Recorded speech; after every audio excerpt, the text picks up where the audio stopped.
On a tranquil afternoon, sunlight weaving through the leaves overhead, two friends settle onto a park bench, surrounded by the gentle hush of nature.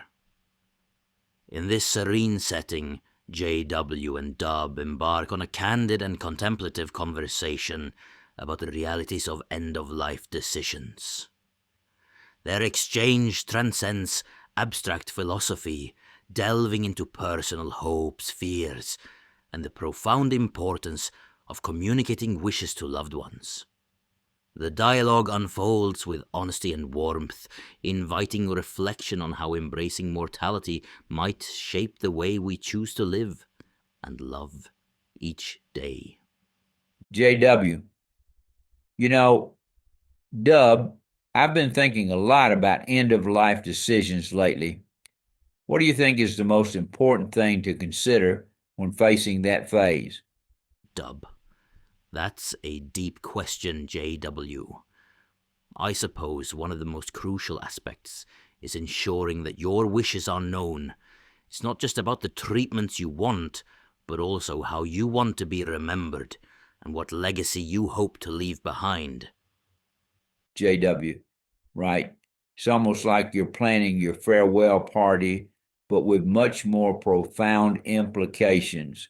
Have you thought about what you would like to do in that situation, JW? Definitely. I want to ensure that my family is aware of my preferences. I prefer a peaceful end surrounded by loved ones rather than a long, drawn-out process in a hospital. Dub. That makes sense. But how do you communicate those wishes? There's always the fear that it won't be understood or respected. JW, it's about having open conversations. I've started talking to my family about it gradually. It can be uncomfortable, but honesty is key. Besides, it's better to talk now than in a crisis. Dub, that's a good approach. But what about your emotional state? Do you think it's possible to be at peace with the idea of death? JW, I believe it can be achieved. Embracing the inevitability of death allows you to live more fully. Acceptance comes with understanding that life is finite, and it motivates us to cherish each moment. Dub, so you think acceptance can be a part of living your best life now, rather than something you grapple with only at the end? JW, exactly. When you confront your mortality, it brings clarity. You start prioritizing what truly matters: family, experiences, and leaving a meaningful impact. Dub, it sounds liberating yet daunting. But how can we help others who might struggle with this topic? JW, encouraging dialogues about death, sharing stories, and normalizing these discussions can be helpful. It's about creating a culture where it's okay to express fears and hopes around end-of-life choices. Dub, that makes sense. How do you think society views death today? Is there a change you'd like to see? JW, I think there's still a lot of stigma. People tend to avoid the topic, which creates a sense of fear. I'd love to see a shift towards viewing it as a natural part of life, one that deserves our respect and thoughtful consideration. Dub, that's a beautiful perspective.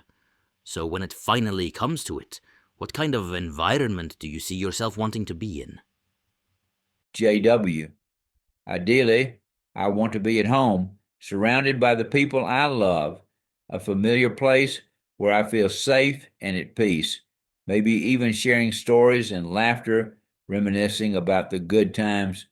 Dub, I can see why that would be comforting. It's like forming a circle of love that encompasses you even at that stage. Yeah? JW, yes, that's how it should feel. Love and connection should be the foundation, even at the end. It can transform what is typically a scary experience into a beautiful farewell.